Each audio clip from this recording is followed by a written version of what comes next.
आज तरुणांमध्ये अभिनेता व अभिनेत्री होण्याची ओढ आहे, मात्र फिल्म बनवण्यासाठी पडद्यामागचे तंत्रज्ञ व कलाकार याची निर्मितीत मोठे योगदान असल्याचे प्रतिपादन अमरावती युवा स्पंदन इन्स्टिट्यूटचे संचालक व गृहशास्त्र विभागातर्फे आयोजित कार्यशाळेचे संचालक पंकज धनगर यांनी केले। अमरावती विद्यापीठाच्या गृहशास्त्र विभागाच्या वतीने workshop on media for development communication चाललेल्या कार्यशाळेचा समारोप दिनांक 17 फेब्रुवारी 2019 रोजी करण्यात आला। त्या प्रसंगी प्रमुख मार्गदर्शनपर भाषणामध्ये धनगर बोलत होते। अध्यक्षस्थानी विभागाच्या विभाग प्रमुख डॉक्टर मनीषा गाडे तर प्रमुख अतिथी म्हणून व्हीसीएन चॅनलचे संचालक उमेश लोटे उपस्थित होते।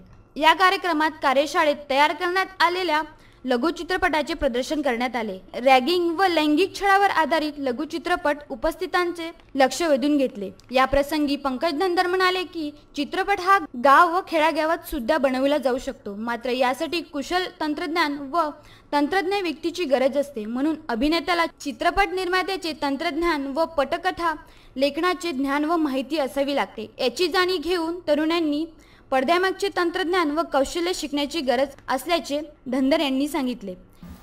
कोणी म्हणजे कोणीच नाही, अमरावतीमध्येच आपल्या शहरात सरांनी सांगितलंच मगाशी जे चळवळ आपण चालू केली सिनेमा करिअरची ती जवळपास मी 2005 पासून चालू केली। तर तेव्हा इथे सिनेमाचं प्रशिक्षण देणारं एकही व्यक्तिमत्व नव्हतं किंवा त्या पद्धतीचं इन्स्टिट्यूशन नव्हतं। हा विचार करूनच मी जवळपास 5 ते 7 वर्ष मुंबईत घालवले, काम करून सगळ्या गोष्टी शिकून घेतल्यात आणि स्वतःची एक थिअरी तयार करून त्या अनुभवावरून मग इथे आपलं काम ठरवलं होतं की तिथे जास्त काही राहायचं नाहीये, फक्त कामापुरता मुंबईत जायचं, आपल्या शहरात आपल्या मित्रांसोबत आपल्या लोकांसोबत इथले प्रोजेक्ट बनवायचे आणि सिनेमा इंडस्ट्री इथे डेव्हलप करायची। मग याच्यासाठी सगळ्यात महत्त्वाची गोष्ट काय होती, नॉलेज आणि इक्विपमेंट्स। मग मी टेक्निकल टीम, मग त्याच गोष्टीवर आपण जास्त भर दिलाय। अभिनेते आपल्याकडे खूप चांगले चांगले अभिनेते आहेत, आर्टिस्ट खूप चांगले आहेत, कमी पडते टेक्निशियन्सची।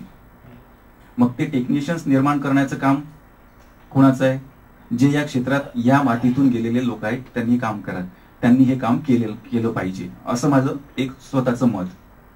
मग ती माझी एक जबाबदारी आहे, जर मला या क्षेत्रात हे काम येतं ते माझी जबाबदारी म्हणून मी ते स्वीकारतोय आणि गेली 14 ते 15 वर्ष अमरावतीत राहूनच या सगळ्या गोष्टींचं प्रशिक्षण देण्याचं काम करतोय आणि आमच्या जे टीमचे जेवढे विद्यार्थी आहेत त्यांच्या फिल्म्स चांगल्या चांगल्या इंटरनॅशनल फिल्म फेस्टिवल्सला अप्रिशिएट झालेले आहेत।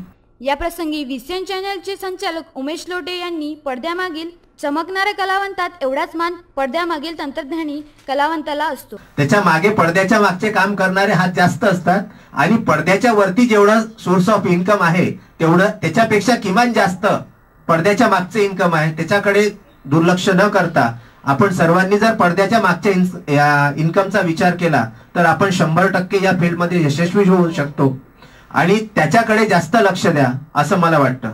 व्हीसीएन न्यूजचा जर आपल्याला कुठल्या प्रकारे उपयोग करून घेता आला, आमच्याकडे टेक्निकल्सची कमी असते नेहमी, प्रिंट मीडिया, इलेक्ट्रॉनिक मीडिया, बातमीदार आणि वृत्तपत्रांशी संबंधित सगळ्या गोष्टी, कवी, लेखक, साहित्यिक हे जे वृत्तपत्र प्रसार माध्यमांशी पूरक असलेली सगळी मंडळी आहे यांच्यासाठी कार्य करणारी, देशस्तरावर कार्य करणारी एकमेव संघटना आहे। या पॉवर ऑफ मीडियाच्या वतीने सुद्धा मी आपल्याला असं सांगू शकतो की जेव्हा केव्हा मीडियामध्ये आपली गरज पडेल, तुम्हाला असं वाटेल की आपण कुठेतरी गेलं पाहिजे, आमच्याकडे नक्की या, व्हीसीएन न्यूजला या, पॉवर ऑफ मीडियाला या, आम्ही सदैव तुमच्या स्वागतासाठी तयार राहू। विशेषतः माध्यमात व पत्रकारित नाव व सन्मान मिळत असला तरी त्या तुलनेने पैसा कमी मिळतो। आपले तांत्रिक कौशल्य व अनुभवाच्या आधारावर जास्त पैसा कमावतात हे वास्तव लक्षात घेऊन तरुणांनी चित्रपट निर्मितीत तांत्रिक व कौशल्याकडे मोठ्या प्रमाणात वळले पाहिजे। म्हणजे फार चांगल्या असल्या पाहिजे वगैरे हे नाही, महत्वाचं कसं पोहोचून राहिलो आपण ती गोष्ट महत्वाची आहे। ती कुठल्या कॅमेऱ्याने शूट केली किंवा काय केलं ह्या गोष्टी गौण आहे, त्याच्यामध्ये आपण तेवढा संदेश जर लोकांपर्यंत पोहोचवू शकत असलो तर त्यासाठी आम्ही आमच्या याच्यावरती चॅनलवरती एक स्ट्रीप पण सुरू आहे की ज्या कोणी बनवलेल्या फिल्म्स आहे, कारण आजकाल मुलांमध्ये खूप जास्त क्रेज आहे, छोट्या छोट्या फिल्म अगदी मोबाईलवर बनवलेल्या सुद्धा चांगल्या फिल्म्स काही आपण बघू शकतो, अगदी 1 मिनिटाची असते पण खूप सुंदर असते आणि संदेश देऊन जाणारी असते, तर अशा फिल्म तुम्ही आमच्याकडे पाठवा, त्या आम्ही आमच्या चॅनलवरती प्रसारित करू।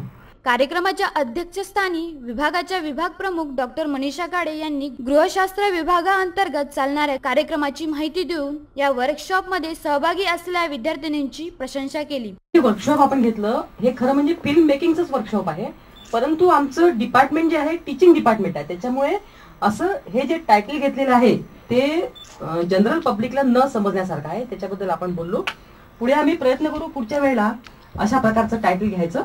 परंतु आत्ता कोणतरी सांगितलं, मला वाटते अनिरुद्धनी सांगितलं की त्याच्यामध्ये जे कंटेंट आम्ही दिले होते की स्क्रिप्ट रायटिंग त्या विद्यार्थ्याला करता येईल, त्याच्यानंतर ऑडिओ व्हिज्युअल रेकॉर्डिंग त्याला करता येईल आणि नंतर एडिटिंग सुद्धा करता येईल. तर त्याच्यावर तुम्ही लोक सगळेजण आलेले आहात. आणि आता सरांनी पण सांगितलं की याची पब्लिसिटी जी आहे ती त्या प्रमाणात आमच्याकडून झालेली नाहीये. आम्ही खरं म्हणजे वृत्तपत्रांमध्ये ती पब्लिसिटी करू शकत होतो, है ना, तुमच्या सारख्या न्यूज चॅनल्सवर आम्ही ते करू शकत होतो, परंतु ते आमचं झालेलं नाहीये. तर ही काळजी सुद्धा आम्ही पुढे घेऊ. आणखी मला वाटते सुधांशूंनी सांगितलं की, आणि तू पण सांगितलं, सगळ्यांनी सांगितलं की 1 महिन्याचं हे वर्कशॉप असणं अतिशय आवश्यक आहे. कमीत कमी हे तर आणखी वाढू शकते, कारण की तुमचे जे अनुभव आता ऐकले त्याच्यावरून असं लक्षात आलं की 8 दिवस तर म्हणजे अजिबातच पुरेसे नाही आहेत. तर कमीत कमी 1 महिन्याचं हे वर्कशॉप आपण करण्याचा प्रयत्न